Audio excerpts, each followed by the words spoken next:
স্বাগত নিউজ 24 সংবাদে। আপনাদের সাথে আছি আমি জান্নাতুল ফেরদৌস রুবা। দেখছিলেন সংবাদ শিরোনাম, এবারে বিস্তারিত। দেশের ভেতরে ও বাইরের সব অপশক্তিকে রুখে দিতে গণতান্ত্রিক পন্থায় কাজ করে যাবে আত্মপ্রকাশ হতে যাওয়া নতুন রাজনৈতিক দল, বলেছেন জাতীয় নাগরিক কমিটির আহ্বায়ক নাসির উদ্দিন পাটোয়ারি।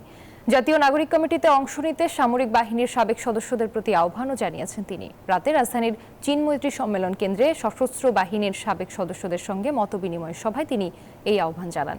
বলেন, গণতান্ত্রিক পন্থায় বাধা দিলে আরেকটি বিপ্লবের ডাক দেওয়া হবে। আগামী 1 বছর সারা দেশে জনসংযোগ করে জনগণের ভোটে ক্ষমতায় আসবে নতুন রাজনৈতিক দল, এমন আশাবাদও জানান সংগঠনটির নেতারা। 5 তারিখে যেভাবে without any ranking, without any বর্ণ পরিচয়, উইদাউট এনি পলিটিক্যাল পরিচয় ছাড়া যেভাবে লড়াই করেছিলাম বাংলাদেশের একজন নাগরিক হয়ে, আগামীর ব্যালট রেগুলেশনকে সামনে রেখে আমাদের সবাইকে ঐক্যবদ্ধভাবে এভাবে লড়াই করতে হবে। যখন প্রয়োজন হবে তারা রাজপথে আমাদের সাথে কাঁধে কাঁধ মিলিয়ে সামনের সারিতে থেকে লড়াই করবে। আবার যখন প্রয়োজন হবে তখন দেশের সার্বভৌমত্বের দিকে যদি কোনো শকুন নজর দেয়, সেই শকুনদের চোখ উপড়ে ফেলবে। 26 ফেব্রুয়ারি রাজধানীর মানিক মে এভিনিউয়ে আত্মপ্রকাশ করতে যাচ্ছে ছাত্রদের নতুন রাজনৈতিক দল। আহ্বায়ক হিসেবে অন্তর্বর্তী সরকারের উপদেষ্টা নাহিদ ইসলামের নাম চূড়ান্ত। পরের পদগুলোর জন্য জাতীয় নাগরিক কমিটি ও বৈষম্য বিরোধী ছাত্র আন্দোলনের সবুখ ভাগের কয়েকজন নেতার নাম আলোচনায়। সজল দাসের প্রতিবেদনে বিস্তারিত। জুলাই গণ অভ্যুত্থানের চেতনায় রাজনৈতিক বন্দোবস্ত নিশ্চিতের প্রত্যয়ে অবশেষে আসছে নতুন রাজনৈতিক দল। দলের আহ্বায়ক হিসেবে নাম প্রায় চূড়ান্ত অন্তর্বর্তী সরকারের উপদেষ্টা নাহিদ ইসলামের। নতুন দলের আহ্বায়কের দায়িত্ব নেওয়ার জন্য নাহিদ ইসলাম যে কোনো সময় সরকার থেকে পদত্যাগ করবেন বলে জানিয়েছে জাতীয় নাগরিক কমিটি। তবে সদস্য সচিব পদে কে আসবেন তা নিয়ে রয়েছে ধোঁয়াশা। জাতীয় নাগরিক কমিটি ও বৈষম্য বিরোধী ছাত্র আন্দোলনের অধিকাংশ নেতার পছন্দ আখতার হোসেন। মুখ্য সংগঠক ও মুখপাত্র পদের জন্য আলোচনায় আছেন সার্জিস আলম ও হাসনাত আব্দুল্লাহ। এরকম পরিস্থিতিতে ফেসবুকে উত্তাপ ছড়াচ্ছে। আখতার হোসেনের শুভানুধ্যায়ীরা ফেসবুকে তাকে নিয়ে বিভিন্ন পোস্ট করতে থাকেন। কেউ কেউ লেখেন আখতারকে মাইনাস করার পরিকল্পনা হচ্ছে। সামাজিক যোগাযোগ মাধ্যমে এমন আলোচনায় এক পক্ষে ছিলেন শিবিরের সাবেক নেতারা, অন্য পক্ষে ছাত্র শক্তি ও ছাত্র অধিকার পরিষদের সাবেক নেতাদের পাশাপাশি দেখা গেছে মধ্যপন্থী অনেককে। ফেসবুকে এমন বাহাস চলার মধ্যে জাতীয় নাগরিক কমিটির কার্যালয়ে দফায় দফায় বৈঠক করেন নেতারা। আমরা একটি কালেকটিভ লিডারশিপ চাই এবং আমরা বর্তমান রাজনীতিতে নতুন একটি রাজনীতির পরম্পরা যেতে চাই, যেখানে আমরা কোথাও কোনো ব্যক্তি পূজা চাই না। দলের দায়িত্বশীল নেতারা জানান, নতুন দলের আনুষ্ঠানিক আত্মপ্রকাশের আয়োজনটি হতে পারে 26 ফেব্রুয়ারি। ঢাকায় অনুষ্ঠান করে দলের ঘোষণা দেওয়া হবে। অনুষ্ঠানটি হতে পারে রাজধানীর মানিক মিয়া অ্যাভিনিউতে। যেই ফ্র্যাকশনের কথা আপনারা বলছেন, এগুলো কোনো কিছুই থাকবে না, বরং খুব দ্রুততম সময়ের মধ্যে, আশা করি আগামী 1 সপ্তাহের মধ্যে সকলে আমরা আবার ঐক্যবদ্ধভাবে ছাত্র জনতার যে কাঙ্ক্ষিত চাওয়া, আগামীর বাংলাদেশের চাওয়া, সেটা প্রতিষ্ঠার জন্য আমরা কাজ করে যাই। দলের আত্মপ্রকাশের আয়োজনের জন্য ইতিমধ্যে একটি প্রস্তুতি কমিটি গঠন করা হয়েছে। এই কমিটিতে জাতীয় নাগরিক কমিটির 68 জন ও বৈষম্য বিরোধী ছাত্র আন্দোলনের 30 জন নেতা রয়েছেন। একই সঙ্গে নতুন রাজনৈতিক দল সম্পর্কে সম্প্রতি শুরু হওয়া প্রচারণা আপনার চোখে নতুন বাংলাদেশ, জনমত বিশ্লেষণ ও মূল্যায়নের জন্য উপকমিটি গঠন করা হয়েছে। সজল দাস, নিউজ 24, ঢাকা। দেশের রাজনৈতিক দলগুলোর মধ্যে এখনো ঐক্য গড়ে ওঠেনি বলে মন্তব্য করেছেন বিশ্লেষকেরা। রাজধানীতে এক সেমিনারে বক্তারা বলেন, জুলাই গণঅভ্যুত্থানকে এখনো কেউ কেউ খাটো করে দেখছেন। বিশেষজ্ঞরা বলেন, দেশের প্রয়োজনীয় সংস্কার দরকার। সেক্ষেত্রে রাজনৈতিক দলগুলোর সদিচ্ছা ও ঐক্য অপরিহার্য। জনগণের ভোটের অধিকার ও বিচার বিভাগের স্বাধীনতা নিশ্চিত করার উপর জোর দেন তারা। রাজধানীর ব্র্যাক সেন্টারে চলছে গবেষণা প্রতিষ্ঠান সানেমের 3 দিনব্যাপী অর্থনীতিবিদদের 8ম বার্ষিক সম্মেলন। দ্বিতীয় দিনের প্রথম সেশনে আলোচনায় অংশ নেন সংস্কার কমিশনের সদস্য, অর্থনীতিবিদ, রাজনীতিবিদ ও মানবাধিকার কর্মীরা। সিপিডি সম্মানীয় ফেলো ডক্টর রওনক জাহানের সঞ্চালনায় সম্মেলনে উঠে আসে জুলাই গণ অভ্যুত্থান পরবর্তী বাংলাদেশের সম্ভাবনা, অসঙ্গতি ও নাগরিক প্রত্যাশার নানা দিক। বক্তারা বলেন, রাষ্ট্রীয় সংস্কার সহ গুরুত্বপূর্ণ বিষয়ে জনগণের সম্পৃক্ততা জরুরি। অনেক সংস্কার চাই, কিন্তু সংস্কারগুলো কি একটু আমাদের জানতে করতে হবে। কমিশনগুলো যে কাজ করেছে, কনস্টিটিউশন কমিশন সহ, এটা খুবই একটা হতাশার বিষয় যে সেই কমিশনগুলোর মধ্যে আমরা এই রিফ্লেকশনগুলো পাইনি। বিকজ এখনো খোলা মনে কথা বলার সুযোগ তৈরি হয়নি বলে অভিযোগ রাজনৈতিক দলের নেতাদের। বলেন, রক্তঝরা জুলাই বিপ্লবকে অস্বীকার করার সুযোগ নেই। এই যে গণঅভ্যুত্থানের পরে আজকে প্রায় 6.5-7 মাসের উপরে দাঁড়িয়ে আমরা কি সবাই আমাদের খোলা মনে কথা বলার মতো পরিবেশ আছে? ঠিক যে মুহূর্তে কথা বলছি আমি পরিষ্কার বলে নাই। এই ছাত্র জনতা এবং জনসাধারণ বা আমি যে জনসাধারণ বলি পিপল, তারা কিন্তু আবারও বাদ পড়ছে বলে আমাদের ধারণা। কারণ তারা ওয়েবসাইটের মধ্যে দিয়ে কিছু মতামত নিয়েছেন, কিন্তু আমার কাছে মনে হচ্ছে জাস্ট ইনস্ট্রুমেন্টাল যে আমাদের নিতে হয় এই কারণে, কিন্তু লার্জলি যে পিপলকে কানেক্ট করা মানে বটম টু টপ এটা দেখা যাচ্ছে না। বিগত সরকার কর্তৃক হরণ করা ভোটের অধিকার ফিরিয়ে আনতে হবে। সেই সঙ্গে বিচার বিভাগকে স্বাধীনভাবে কাজ করার সুযোগ দিতে হবে। সংস্কার ইস্যুতে রাজনৈতিক দলগুলোর ঐক্যমতেরও বিকল্প দেখছেন না বিশেষজ্ঞরা। বাংলাদেশের ইতিহাসে প্রথমবারের মতো একজন ব্যক্তিতান্ত্রিক স্বৈরাচারী শাসক পালিয়ে যেতে বাধ্য হয়েছে, রেকগনাইজড ফ্যাক্ট, যেটা ঘটেনি। তার মানে আমরা কিছুটা পরিবর্তন করতে পারি। You are in a position to mobilize people, block traffic, create difficulty. This has now become a political deluge.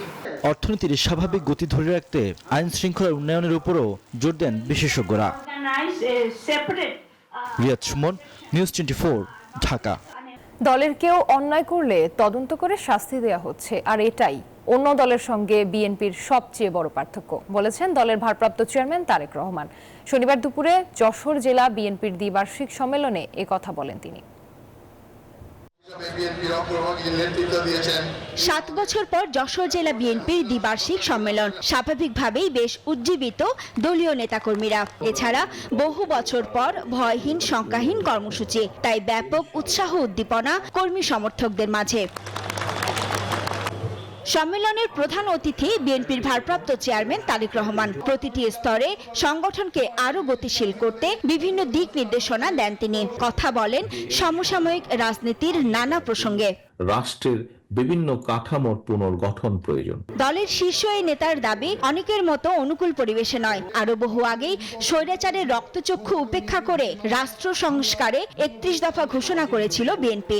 যখন দেশের লক্ষ লক্ষ মানুষের উপর অত্যাচার নির্যাতন চালিয়ে মানুষের ভোটের অধিকারকে হরণ করে ক্ষমতা দখল করে রেখেছিল, তখন তার সেই রক্তচক্ষুকে উপেক্ষা করে বাংলাদেশ জাতীয়তাবাদী দল দেশের মানুষের সামনে 31 দফা উপস্থাপন করেছে।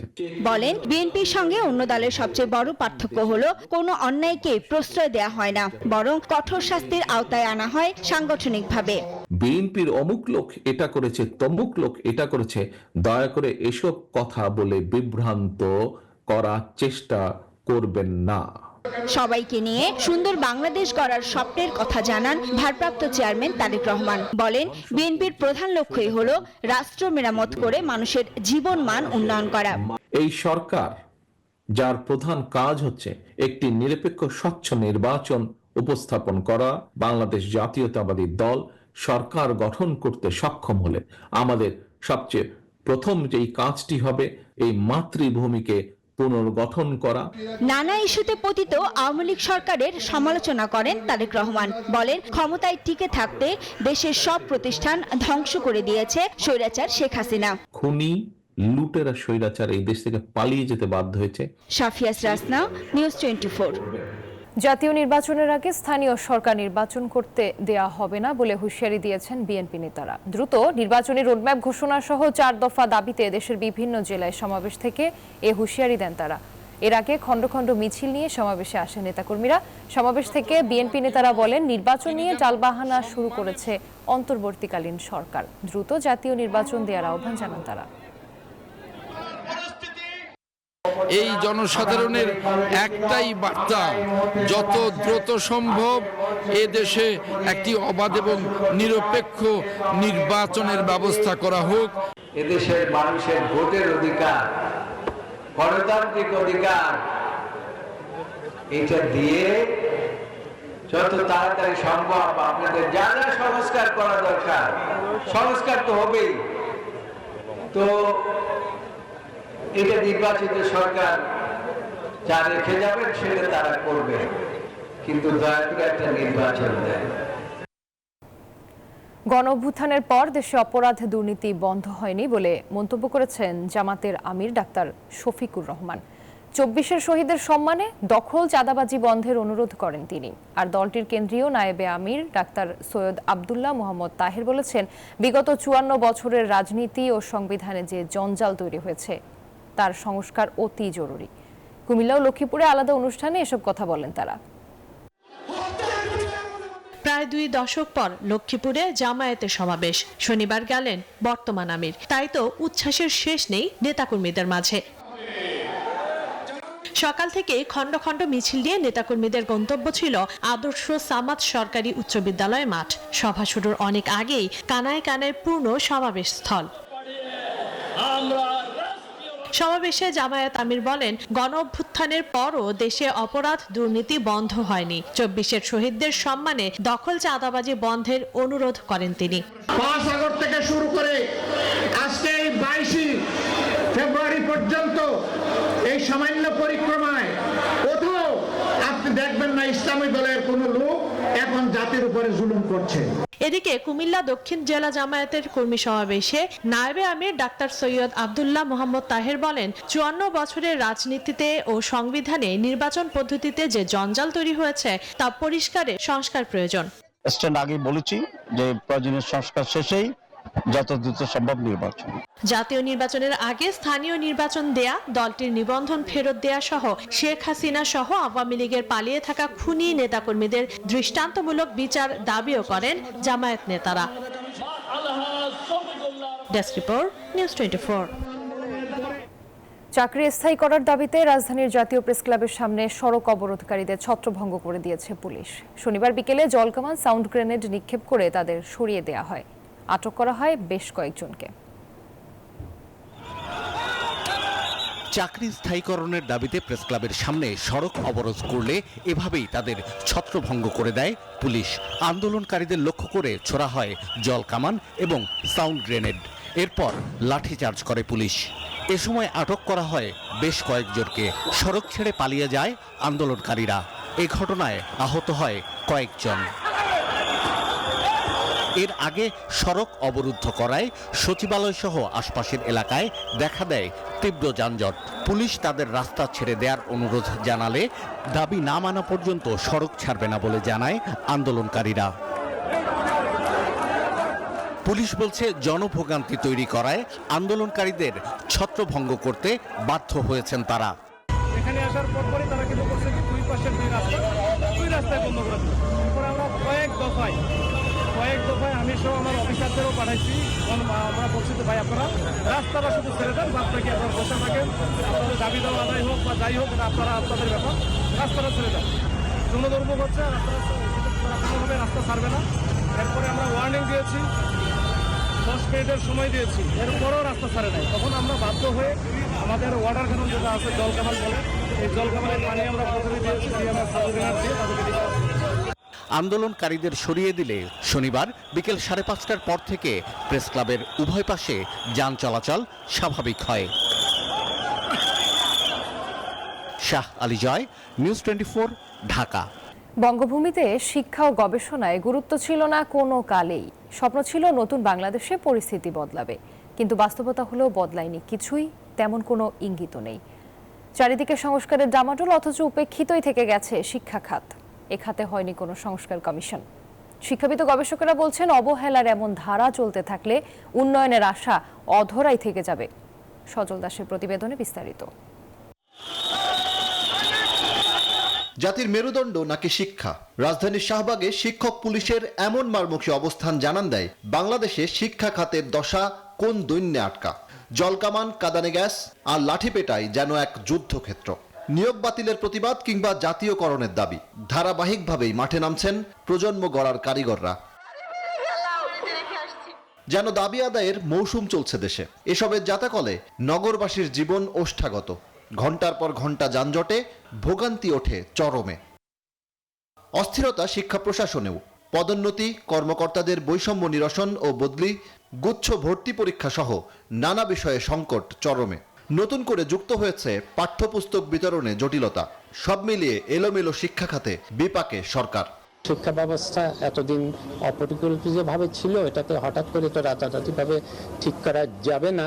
যাতে শিক্ষার মান উন্নত হয়, যাতে শিক্ষকরা আরেকটু ভালো সুযোগ সুবিধা পেতে পারেন, সেদিকে চেষ্টা করবে। অথচ স্বপ্ন ছিল বদলে যাওয়া বাংলাদেশে ঘুরে দাঁড়াবে শিক্ষা খাত, ঘুচবে অবহেলা। কিন্তু বাস্তবতা ভিন্ন। নির্বাচন, সংবিধান সহ নানা খাত সংস্কারে হয়েছে আলাদা কমিশন, কিন্তু উপেক্ষিতই রয়ে গেছে শিক্ষা খাত। বাংলাদেশে আমি আগেও বলেছি, এখনো বলছি, শিক্ষা কখনো প্রায়োরিটি ছিল না। শিক্ষাকে প্রায়োরিটি দিতে হবে। কিন্তু যারা এটা চিন্তা করবেন তাদের তো মাথার মধ্যে এটা কাজ করছে না।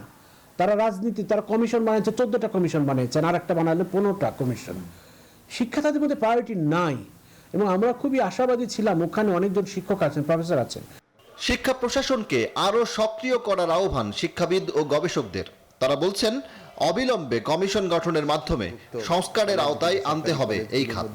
সবকিছু মিলিয়ে শিক্ষাক্ষেত্রে একটা যে চরম নৈরাজ্যকর অবস্থা তৈরি হয়েছে, আমি একজন শিক্ষক হিসাবে এটা আমাকে উদ্বিগ্ন করে। যাদের হাতে ক্ষমতা আছে তারা যে একেবারে নিশ্চেষ্ট আছেন, কিন্তু এটা আমি অভিযোগ করতে চাই না, তাদের উদ্যোগ আছে, কিন্তু এই উদ্যোগটা এখনো কাঙ্ক্ষিত বা দৃশ্যমান কোনো ইতিবাচক ফলাফল এই পর্যন্ত আনতে পারেনি। আন্দোলন সংগ্রামে শিক্ষক শিক্ষার্থীদেরও আরও দায়িত্বশীল হওয়ার আহ্বান শিক্ষাবিদ ও গবেষকদের।